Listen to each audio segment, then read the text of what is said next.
Hello friends, स्वागत करता हूँ एनसीईआरटी मैथ कक्षा 9 की यूक्लिड की ज्यामिति का परिचय अध्याय 5। हम लोगों ने पहला वीडियो में देखा था यूक्लिड की ज्यामिति का परिचय के बारे में, और उसमें हम लोगों ने पढ़ा था इंट्रोडक्शन के बारे में और अभिधारणा या अभिगृत क्या होता है। और दूसरा वीडियो में देखा था कि उदाहरण 1 और 2 का क्वेश्चन सॉल्व किए थे। और आज देखेंगे परिमेय 5.1 परिमेय है ना, उसको देखेंगे। उसके बाद प्रश्नावली 5.1 देखेंगे। यहाँ पे परिमेय क्या होता है उसको जान लेते हैं। तो परिमेय को इंग्लिश में थ्योरम बोलते हैं। तो अभिधारणा और अभिगृत के प्रयोग करके जिस किसी परिणामों को सिद्ध किया जाता है तो वे सिद्ध किया परिणाम परिमेय कहलाता है। यानी अभिधारणा और अभिगृत का प्रयोग करके कोई परिणामों को सिद्ध करना वो परिमेय कहलाएगा। अब नेक्स्ट टर्म है उभयनिष्ठ बिंदु, यानी जिसको बोलते हैं कॉमन पॉइंट। तो यहाँ पे यदि एक रेखा किसी दूसरी रेखा को जहां प्रतिच्छेद करती है वहां का वे बिंदु उभयनिष्ठ बिंदु होते हैं। मान लीजिए एक रेखा ये है, एक दूसरी रेखा इस तरह इस बिंदु पर प्रतिच्छेद कर रहा है, तो यहाँ पे ये बिंदु जो है ना उभयनिष्ठ बिंदु कहलाएगा। ये उभयनिष्ठ बिंदु है, उभयनिष्ठ बिंदु। चलिए अब नेक्स्ट टर्म में चलते हैं। क्या परिमेय अब सिद्ध करते हैं। परिमेय 5.1 है, दो भिन्न रेखाओं में एक से अधिक बिंदु उभयनिष्ठ नहीं हो सकता है। इसमें मान लीजिए आपको दो रेखाएं दिया हुआ है, उसमें बोल रहा है कि इसमें एक से अधिक उभयनिष्ठ बिंदु नहीं हो सकता। तो यहाँ पे मान लेते हैं कि दो रेखाएं L और M है, L है एक और M है। अब मानेंगे सिद्ध करना है कि इसमें ये रेखा एक L हो गया, एक रेखा M हो गया। मान लीजिए इसमें सिद्ध करना है कि इसमें जो है ना एक से अधिक उभयनिष्ठ बिंदु नहीं है। तो यहाँ पे मानते हैं दो भिन्न बिंदु मानते हैं। यहाँ पे एक बिंदु P माना, एक बिंदु Q माना। अब यहाँ पे इस दोनों रेखाओं को इससे पास कराते हैं, P और Q से। एक बिंदु P माना, एक Q माना। अब इसको इससे पास कराते हैं L को। अब इसी बिंदु को उभयनिष्ठ मानकर M रेखा पास कराएंगे। ये L तो हो गया, पर M भी इसी से पास कराते हैं। मान लीजिए M भी इसी से। तो पर अभिगृत 5.1 क्या कर रहा है कि दो भिन्न बिंदुओं से केवल एक ही रेखा पास की जा सकती है, एक ही रेखा खींची जा सकती है। तो यहाँ पे अभिगृत 5.1 क्या है कि आप दो अलग अलग बिंदु से केवल एक ही रेखा खींच सकते हो।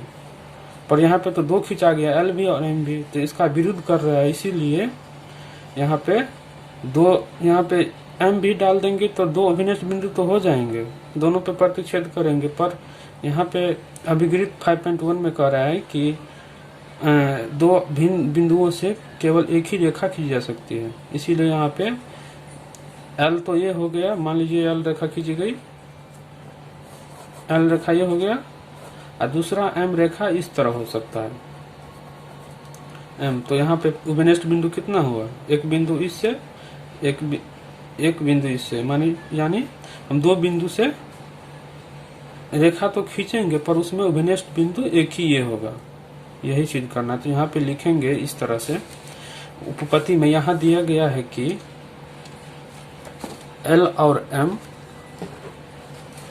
उपपत्ति में लिखेंगे यहाँ दिया गया है कि L और M दो भिन्न रेखाओं हैं। सिद्ध करना है कि L और M में केवल एक ही बिंदु उभयनिष्ठ है। तो माना कि रेखाएं L और M दो भिन्न बिंदुओं P और Q पर प्रतिच्छेद करती है, परंतु यह कथन अभिगृत 5.1 के विरुद्ध है। अभिगृत 5.1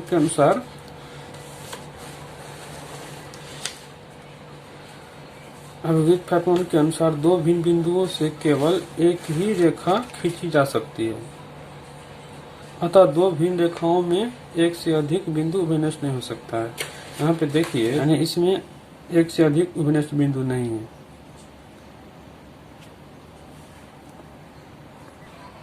प्रश्नावली 5.1 का क्वेश्चन पहला है, निम्नलिखित कथनों में से कौन सा कथन सत्य है और कौन से कथन असत्य है, अपने उत्तरों के लिए कारण दीजिए।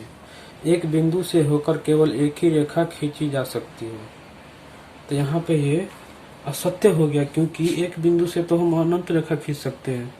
यहाँ पे असत्य लिख दो उत्तर में।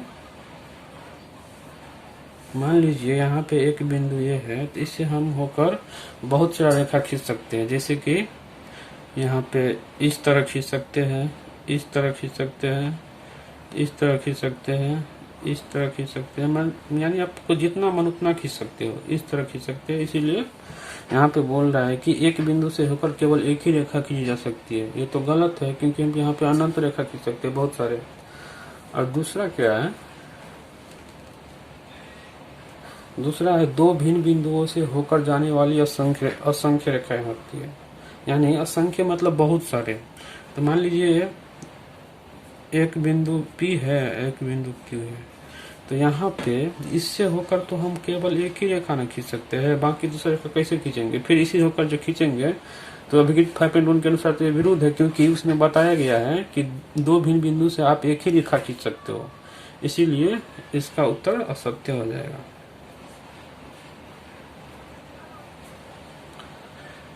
चलिए नेक्स्ट क्वेश्चन देखते हैं, तीसरा।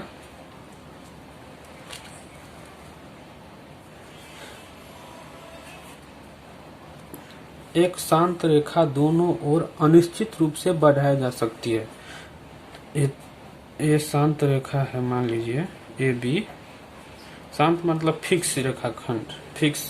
तो इसको जो है ना हम अनंत तक बढ़ा सकते हैं, जितना मन है। निश्चित रूप से आपको जितना मन है उतना बढ़ा सकते हो इसको। तो ये सत्य हो गया ना। इसमें बोल रहा है कि एक शांत रेखा, ये भी एक शांत रेखा है, दोनों ओर अनिश्चित रूप से बढ़ा जा सकती है, इसीलिए ये सत्य हो जाएगा। क्योंकि इसको तो हम बढ़ा सकते हैं ना अनिश्चित रूप से। क्वेश्चन नंबर 4 है, यदि दो वृत्त बराबर हो तो उनकी त्रिज्या बराबर होती है। यहाँ पे दो वृत्त बराबर मान लेते हैं, तो दो वृत्त बराबर है तो इनकी जो त्रिज्या है ना वो भी बराबर होंगे, क्योंकि इनके ये दोनों बराबर है, इनके बीचों बीच केंद्र होता है। तो केंद्र से यहाँ तक की दूरी जो इसका होगा वो उसका भी होगा। मान लीजिए दूरी a है तो इसका भी a होगा। इसीलिए बोला दो वृत्त, यदि दो वृत्त बराबर हो तो उनकी त्रिज्या बराबर होती है। तो यहाँ पे उत्तर में लिखेंगे सत्य। उत्तर इसका जो है ना सत्य हो जाएगा।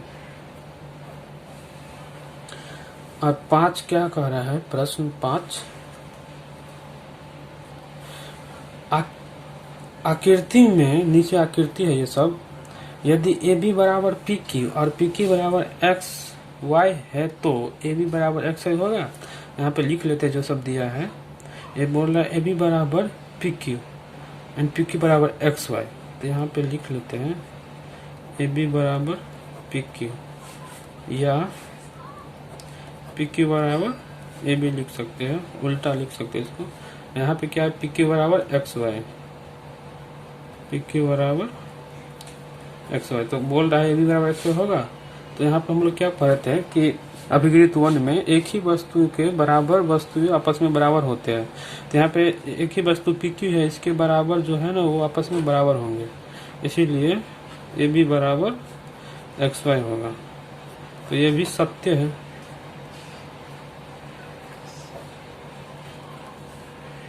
चलिए नेक्स्ट क्वेश्चन देखते हैं। क्वेश्चन नंबर 2 है, निम्नलिखित पदों में से प्रत्येक का परिभाषा दीजिए। क्या इनके लिए कुछ ऐसे पद है जिन्हें परिभाषित करने की आवश्यकता है? वे क्या है और आप इन्हें कैसे परिभाषित कर पाएंगे? तो पहला है समांतर रेखा।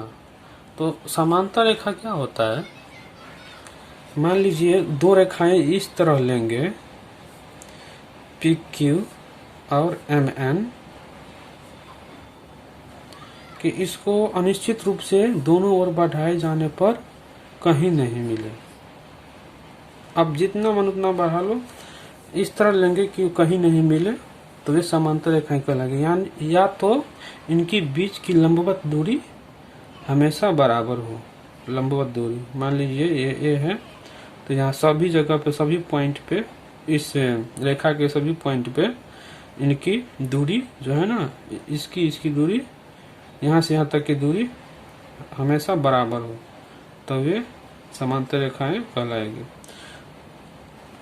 तो यहाँ पे लिख लेंगे, समांतर रेखाएं वे रेखाएं होती है जिसको दोनों ओर बढ़ाए जाने पर किसी बिंदु पर न मिले या दोनों रेखाओं के बीच की लंबवत दूरी हर जगह बराबर हो, तो वे रेखाएं समांतर रेखाएं कहलाएगी।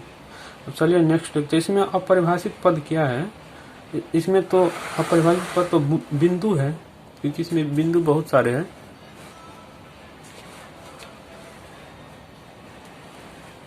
अपरिभाषित पद इसमें क्या आ गया आपका? बिंदु।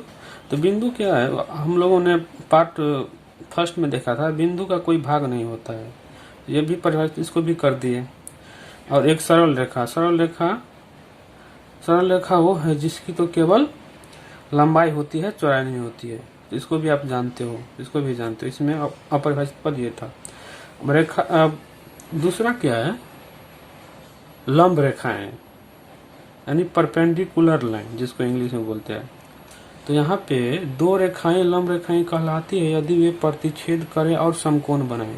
मान लीजिए दो रेखाएं यहाँ पे बना लेते हैं और इस रेखा को एक रेखा इस तरह प्रतिच्छेद करेगी कि यहाँ पे समकोण बन जाए, इस तरह। तो ये दोनों रेखाएं परपेंडिकुलर कहलाएंगी एक दूसरे का। ये इसी तो यहाँ पे लिखे है, दो रेखाएं लंब रेखाएं कहलाती यदि वे प्रतिच्छेद करे और समकोण बने। यहाँ पे इसका मान, इस कोण का मान 90 डिग्री हो। यहाँ पे परिभाषित पद क्या है? घूर्णन या समांतर रेखा। समांतर रेखा का हमने तो देख लिया है। अब चलिए नेक्स्ट में देखते हैं रेखाखंड। रेखाखंड किसे कहते हैं? तो रेखाखंड क्या होता है? रेखा के उस भाग को जिसके दो अंतर बिंदु है रेखाखंड कहते हैं। यहाँ पे रेखाखंड मतलब होता है फिक्स, एक रेखा का खंड। मान लीजिए इसके अंत दो बिंदु है और इसके अंदर इस भाग को रेखाखंड कहते हैं। तो इसीलिए लिखा है रेखा के उस भाग को जिसके दो अंतर बिंदु है। रेखा के ये भाग है जिसके अंतर बिंदु है, वो रेखाखंड कहलाते हैं, उसे रेखाखंड कहते हैं। ये हो गया आपका, ये भी रेखाखंड हो गया। यहाँ पर अपरिभाषित पद क्या है? रेखा है। तो रेखा क्या होता है? वो जिसकी केवल लंबाई होती है, चौड़ाई नहीं। बिंदु जिसका कोई भाग नहीं होता, इसको भी परिभाषित करती है। अब चौथा क्या है? वृत्त की त्रिज्या। मान लीजिए यहाँ पे एक स्थिर बिंदु ये है O, और बिंदुओं का वो समूह यहाँ पे देखिए कि यहाँ से समान दूरी पर सब हो। बहुत सारे बिंदु है और एक स्थिर बिंदु से ये समान दूरी पर सारे बिंदु हैं।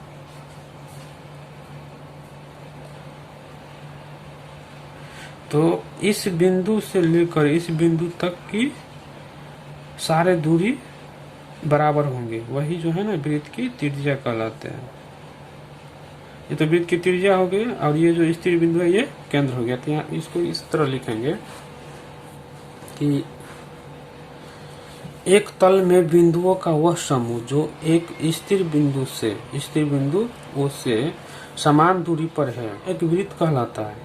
एक तल में बिंदुओं का वह समूह जो एक स्थिर बिंदु से समान दूरी पर है, एक वृत्त कहलाता है। इस स्थिर बिंदु और वृत्त पर स्थित किसी बिंदु के बीच की दूरी वृत्त की त्रिज्या कहते हैं, जबकि स्थिर बिंदु O को वृत्त का केंद्र कहते हैं। चलिए नेक्स्ट प्रश्न देखते हैं।